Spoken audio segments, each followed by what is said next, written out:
자, 제3장 압력의 생리적 영향 하겠습니다. 여기서는 기체 역학의 개요, 질소의 역학, 강화병, 산소 역학, 중추신경계의 산소 독성, 폐산소 독성 이런 것들을 배워보기로 했습니다. 압력의 생리적인 영향이라는 것은 뭐냐면 일단 기체 역학을 한번 생각해보죠. 기체들은 부분압의 변화에 의해서 인체에서 이동을 해요. 이게 무슨 얘기냐면 처음에 허파 속에서 바깥에서 들어온 공기가 허파과리 안에, 페퍼라고 그러죠. 허파과리 안에 있습니다. 그리고 바깥에는 이 허파과리를 둘러싸고 있는 혈관, 모세혈관이 이 허파과리를 둘러싸고 있어요. 그래서 이 허파과리 안하고 바깥에 있는 혈관하고의 사이에는 아주 얇은 반투막이 있어요. 그 반투막을 통해서 얘네들이 높은 압력에서 낮은 압력으로 싹 이동을 합니다. 그거는 여러분들 초등학교 때 양쪽에 물을 채우는 그 수조 안에다가 셀로판지를 딱 가로막고 한쪽에다 잉크를 뿌리면 그 잉크물이 셀로판이 막혀 있는데도 반대쪽 수조로 이렇게 번져나가는 거 혹시 실험해 보신 적 있어요? 그런 게 있어요. 그렇게 뭔가 막혀 있는데 일부는 선택적으로 투과하는 성격의 막들이 있어요. 이걸 반투막이라고 해요. 바로 이 허파과리가 반투막으로 만들어졌어요. 허파과리하고 이 혈관하고 맞닿는 데가. 그래서 산소나 질소나 이산화탄소가 그 막을 통해서 액체하고 기체를 왔다 갔다 합니다. 그래서 바로 산소 분압이 높은 데서 산소 분압이 낮은 데로 들어가고, 질소 분압이 높은 데서 질소 분압이 낮은 혈관으로 들어가고, 이런 역할을 하는 게 기체의 역학에 의해서 기체 교환이 우리 허파과리에서 일어나요. 그 다음에 우리 몸에 녹아들은 그 액체 상태로 녹아들어 있는 산소나 질소는 또 혈관을 따라서 우리 몸 전체로 왔다 갔다 하죠. 그리고 또 조직에 가면은 조직하고 혈액이 만났을 때 혈액 속에 산소나 질소 부분압이 더 높기 때문에 조직으로 또 이동을 해요. 그래서 부분압의 차이에 의해서 이렇게 이동을 합니다. 질소를 한번 생각해 보면 질소는 불활성 기체라고 하는데 뭐냐면은 우리 몸에서 질소는 활용되지가 않아요. 하나도. 그래서 불활성 기체라고 해요. 그래서 다이빙 하면은 수면에서 우리가 일기압 상태에서 포화 상태라고 해요. 다이빙해서 밑으로 내려가면은 포화 상태보다 낮은 상태가 되죠. 그래서 질소가 우리 몸으로 포화될 때까지 계속 녹아들어요. 반면에 수면으로 올라오면은 상승해서 압력이 낮아지기 때문에 우리 몸에서 다시 점점 폐를 통해서 바깥으로 질소가 배출되죠. 그렇다면은 여기서 이제 우리가 강화병을 한번 생각해 보는데 우리 몸은 일기압 상태에서 지금 대기 중에서 육상에서 일기압 상태에서 포화 상태예요. 더 녹을지 않을 만큼 녹아 있어요. 그러면 깊은 데로 들어가면 더 녹을 여지가 생겨요. 압력이 바깥에가 더 높기 때문에. 우리 몸에 계속 녹는데 다시 수면으로 올라왔을 때는 우리 몸에는 녹아야 되는 한계, 포화 상태보다 더 많이 녹아 있어요. 그걸 과포화라고 해요. 예를 들면 어떤 걸 설명하냐면 우리 공기가 갑자기 날씨가 탁 추워지면 안개가 끼죠. 그거는 이 공기 중에 수증기가 포화 상태였는데 갑자기 차져서 과포화돼가지고 그게 물 입자로 이렇게 떠다니기 때문에 안개가 되는 거예요. 구름이 되고. 그것처럼 우리 몸속에서도 과포화가 되면 그게 거품으로 형성될 가능성이 커요. 하지만 다행히도 조금만 과포화된다고 해서 바로 거품이 생기질 않아요. 어느 정도까지는 액체 상태로 남아있어요. 안정성을 유지하다가 그게 뭐 흔든다든가 어떤 압력이 갑자기 낮아진다든가 하면은 거품이 되는데 그 전까지는 어느 정도 참을 수 있어요. 그거를 이제 과포화의 내성을 갖고 있다고 해요. 하지만 이 어떤 내성을 초과하거나 아니면은 너무 많이 거품이 녹아있는데 그 한계를 넘어서든가 어떤 그 조건이 되면은 안에서 혈액 속에서 폐로 나와서 자연적으로 배출되기 전에 거품이 형성되는 거죠. 바로 이 거품은 우리 몸을 빙빙빙빙 돌다가 제일 가는 모세혈관 같은 데 가서 딱 막혀버려요. 그럼 막히면 그 혈액이 공급돼야 되는 세포가 혈액으로부터 양분과 산소를 얻어 쓰고 있는 세포들은 막히니까 죽게 되는 거예요. 그게 바로 강화병이에요. 여러분들 어렸을 때 이렇게 손 꽉 잡고 이렇게 손 저리는 놀이 해봤죠? 그게 외부적으로 압력을 줘서 혈액이 잘 공급이 안 돼서 손이 저린 거예요. 근데 강화병에 걸리면 내부적으로 이렇게 혈액이 공급이 안 되기 때문에 똑같이 저리기 시작해요. 그리고 더 나중에는 아프고 쑤시고 너무 눈물이 펑펑 쏟아질 정도로 아프고 그 다음에 더 심하면 심장이 마비가 되고 의식을 잃고 호흡을 숨을 못 쉬고 이런 아주 중증이 나타나기도 하죠. 그렇다면은 감압병을 일으키는 요인은 우리가 알았는데 어떤 요인에 있어서 또 감압병이 더 심하게 일어나냐는 거죠. 우리가 수면으로 빨리 올라오면 올라올수록 압력이 갑자기 나가지기 때문에 거품이 빨리 생길 확률이 높아요. 그래서 빠르게 올라오는 게 굉장히 안 좋습니다. 그래서 여러분들 규정된 상승 속도로 올라오고 안전 정지하는 게 중요하죠. 그 다음에 우리가 물을 잘 안 먹으면 혈액의 농도가 점도가 높아져요. 그래서 혈액에 기체가 잘 안 녹아요. 그래서 기체가 조직에서 얼른 녹아가지고 폐로 날아가지고 폐에서 밖으로 내보내고 산소를 얼른 또 녹여가지고 조직에다 갖다 얼른 줘야 되는데 그런 능력이 떨어져요. 그래서 감압병에 걸리기 쉬워지죠. 그 다음에 막 격렬한 운동을 하면은 막 조류를 거슬러서 헉헉거리고 뭐 무거운 걸 들고 다닌다든가 이러면은 호흡이 제대로 이루어지지 않아서 이 체내에 이산화탄소 농도가 높아져요. 그러면 이산화탄소가 높아지면은 감압병이 걸릴 확률이 높아진다고 해요. 그 다음에 찬 물에서 하거나 뭐 격렬한 어떤 활동을 한다든가 나이가 많거나 몸이 건강하지 않거나 그 전날 뭐 무리하거나 피곤하거나 이런 경우에도 감압병에 걸릴 확률이 높아진다고 해요. 그래서 감압병은 다이빙 테이블이나 다이브 컴퓨터를 참고해서 다이빙 하는 사람 자체가 질소량이 많이 쌓이지 않게 잘 관리를 해야 돼요. 하지만 이 다이브 테이블과 다이브 컴퓨터는 전 시간에 얘기했던 것처럼 일종의 계산 공식이에요. 계산 공식으로 한 거기 때문에 다 서로 다른 사람들에게 모두 다 적용되지 않는다고 봐야 돼요. 그래서 이 다이브 컴퓨터나 테이블이 얘기하는 대로 그대로 따라서 해도 감압병에 100% 안 걸린다고 보장할 수가 없어요. 그렇기 때문에 오히려 그거보다도 더 보수적으로 하는 게 좋죠. 예를 들면 1시간에도 좋습니다 하면은 한 50분만 한다든가 뭐 이런 식으로 다이빙을 좀 보수적으로 하는 게 좋습니다. 그 다음에 감압병은 만약에 내가 감압병에 걸린 것 같아 뭐 저릿저릿하고 좀 이상해 그럴 때는 어떻게 치료를 하냐면은 100% 산소를 호흡하게 해요. 그 다음에 적절한 응급조치를 하는데 응급조치에는 여러 가지가 있겠지만은 가장 확실한 것은 감압 챔버로 빨리 이송을 하는 겁니다. 물론 감압 챔버에 가면 바로 챔버에 집어넣지 않고 여러 가지 진단을 한 다음에 챔버를 집어넣어요. 그래서 적절한 치료를 받으면 대부분 거의 완치가 됩니다. 그러나 적절한 치료를 받지 못하면은 완치가 안 될 수도 있어요. 영구적인 장애가 남을 수도 있죠. 심각한 경우에는 뭐 반신불수가 된다든가 아주 심각한 경우도 나타날 수 있습니다. 그 다음에 질소 마취에 대해서 생각해보죠. 압력에 의해서 나타나는 어떤 현상인데 질소의 부분압이 높아지면 즉 깊은 수심으로 내려가서 우리가 호흡하는 공기 중에 질소가 우리 몸에 많이 높고 우리의 어떤 신경계에 작용을 해서 약간 술에 취한다. 이런 현상이 나타나요. 술에 취하면 어떻게 되죠? 비틀비틀하고 판단 능력이 흐려지고 뭔가 액션을 취하는데 생각대로 안 되고 바로 그런 현상이 물속에서 일어나면 위험할 수도 있겠죠. 그래서 여러 가지 형태로 어떤 현상이 나타나지만은 공통된 것은 높은 압력에서 나타나는 거죠. 그런데 이건 역시도 질소 부분압을 질소 마취를 쉽게 나타나게 합니다. 질소 마취가 나타나는 걸 도와주는 촉진하는 어떤 요인들이 있어요. 아주 빠르게 하강한다든가 또 이산화탄소가 몸에 이렇게 막 격렬한 운동을 해서 증가했다든가 또 수심이 점점 아주 대심도로 증가한다든가 이런 경우에는 질소 마취가 점점 높아져요. 질소 마취 자체로는 위험하지 않아요. 또 술 취했다고 위험하진 않잖아요. 근데 마찬가지로 술 취하면은 어디 떨어질 수도 있고 부딪혀서 다칠 수도 있듯이 물속에서 판단 능력이 흐려지고 엉뚱한 행동을 하게 되면은 자칫하면은 뭐 극단적으로 마스크를 벗어버린다든가 뭐 이런 현상이 나타나면 큰일 나겠죠. 그래서 질소 마취 자체는 위험하지 않은데 엉뚱한 행동을 하기 때문에 위험해질 수 있기 때문에 조심해야 된다는 거죠. 그 다음에 질소뿐만 아니라 다른 일반적인 성분 기체들 있죠. 크세논이라든가 알곤이라든가 이렇게 공기 중에 있는 미세 성분들이 있어요. 그런 성분들에 의해서도 마취가 일어날 수 있다고 합니다. 물론 우리가 생각하는 것보다 훨씬 더 극도로 아주 깊은 수심에서 나타날 수 있습니다. 산소에 대해서 이제 생각을 해보죠. 산소는 우리 몸에서 계속 활용되기 때문에 질소처럼 시간이 지나고 압력이 높아진다고 해서 축적되지 않고 계속 소모돼요. 결국 산소는 외부에서 인체 속으로 전달은 되지만 인체에서 바깥으로 배출되지는 않죠. 그렇다면 어떻게 그 산소가 어디로 가느냐 하면 우리가 인체에서 세포에서 신진대사를 하고 나머지가 이산화탄소라는 걸로 바뀌어요. 그래서 이산화탄소가 다시 혈관을 통해서 체외로 배출이 되죠.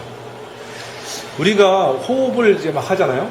그러면 호흡을 함으로써 산소와 이산화탄소가 호흡에서 교체가 되는데 그 호흡을 왜 하는가 하면 우리 혈액 속의 이산화탄소가 높아지면 뇌에서 이산화탄소가 높다 호흡을 해라라고 자극을 해서 자율신경에서 호파가 호흡을 하게 되는 거죠.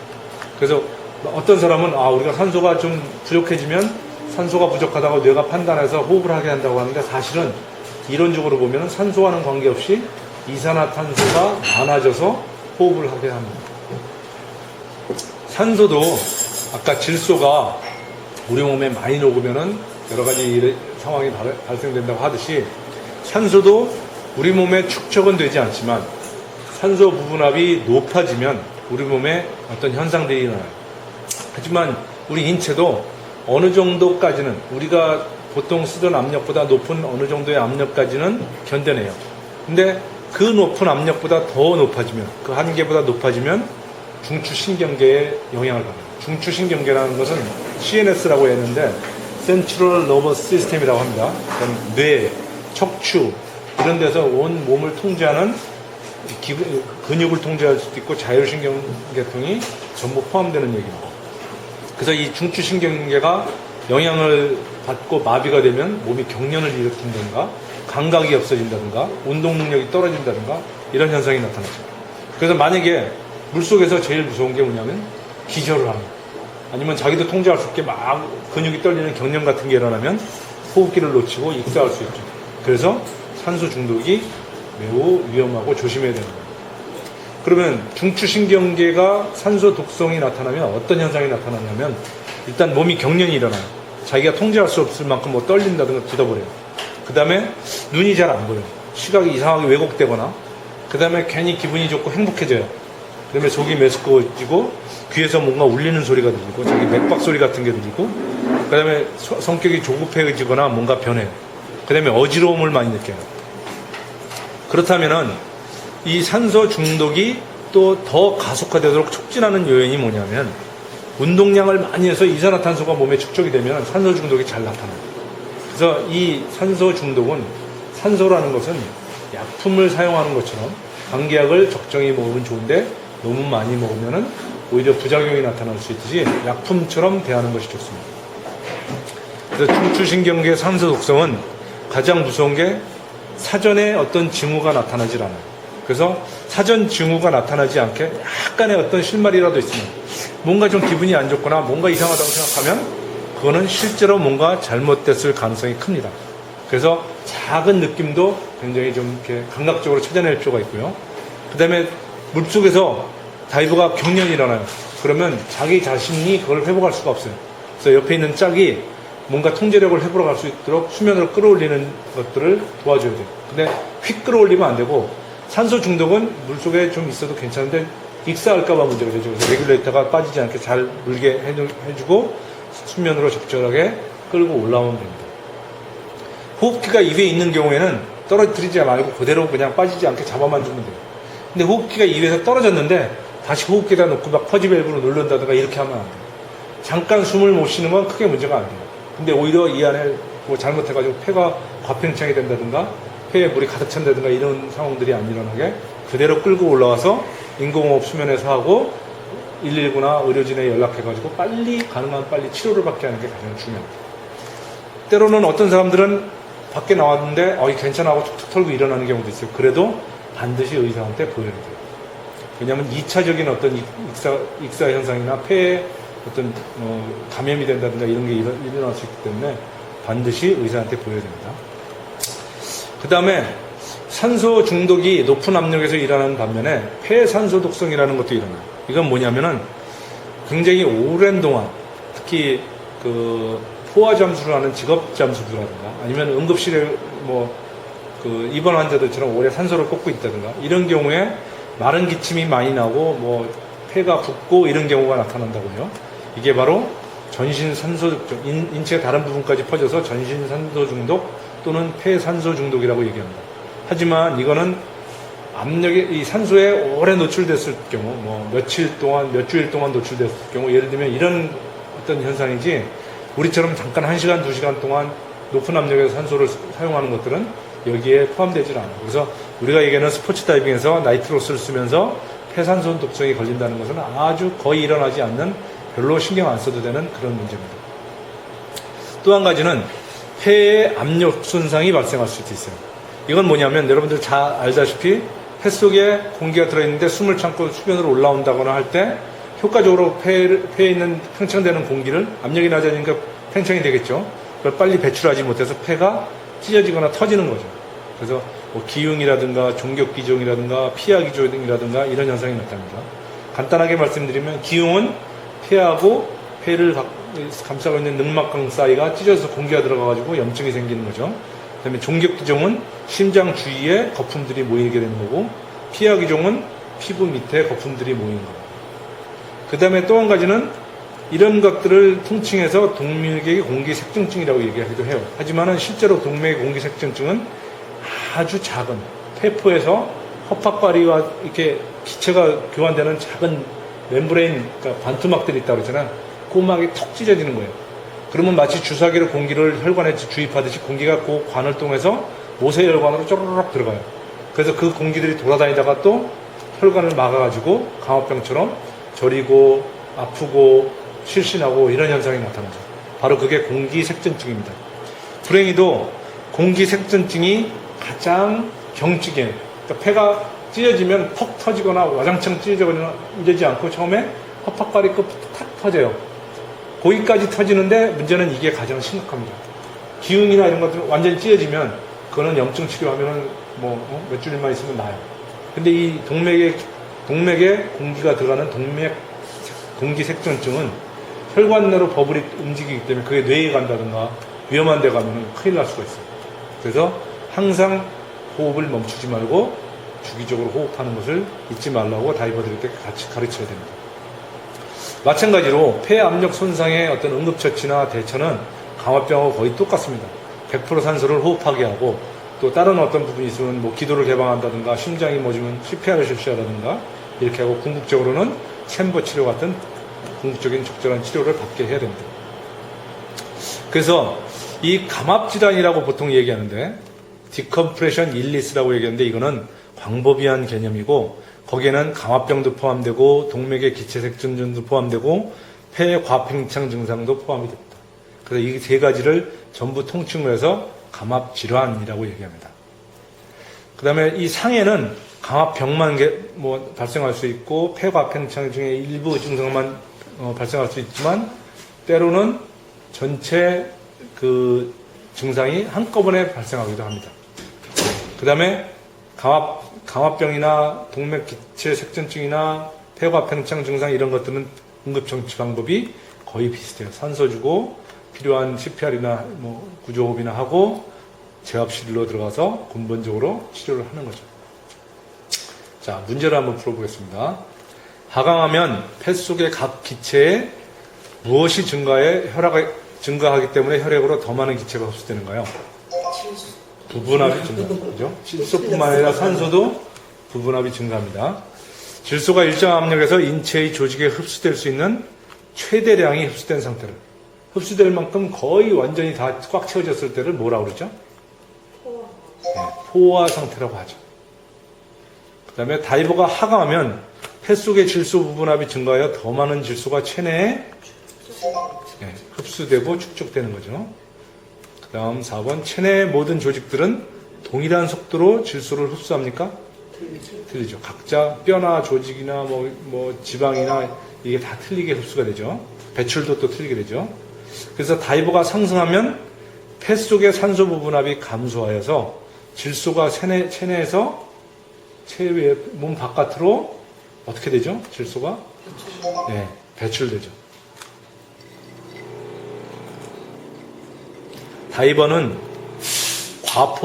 과포화된 질소의 안전한 제한 범위를 계산하기 위해 다이브 컴퓨터 또는 다이브 테이블을 사용합니다. 그러나 이거를 100% 믿을 수 없다는 얘기죠.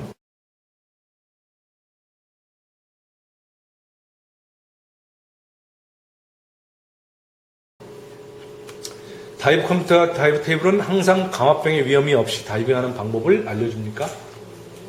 그렇죠. 100% 믿을 수 없습니다. 그대로 따라해도 감압병에 걸릴 수 있을 확률이 아주 적지만 있을 수도 있다는 얘기죠. 다이버가 임의 수심에서 제한된 체류 시간을 초과하였다면 체내에 흡수된 질소의 일부가 상승 도중에 체내에서 어떤 형태로 발생돼서 감압병이 될 수가 있죠? 기포, 거품 형태로 발생될 수가 있어요. 버블, 기포, 거품 다 맞는 얘기입니다. 다이버가 다이브 컴퓨터 또는 다이브 테이블에 정한 상승 속도를 초과하였다면 감압병의 위험이 평소보다 증가할까요? 네, 증가하죠. 천천히 올라왔다면 증가하지 않겠죠. 운동량이 증가해요. 막 조류를 거실려 올라갔던가 이런 경우에 우리 몸의 신진대사 활동이 빨라져요. 그러면 체내에서 배출되는 어떤 기체의 양이 많아지죠? 네, 이산화탄소의 양이 많아집니다. 산소 부분압이 증가하면 무엇이 단절되어 경련을 일으킬 수 있는가요? 중추신경계, Central Nervous System, CNS가 차단될 수가 있죠.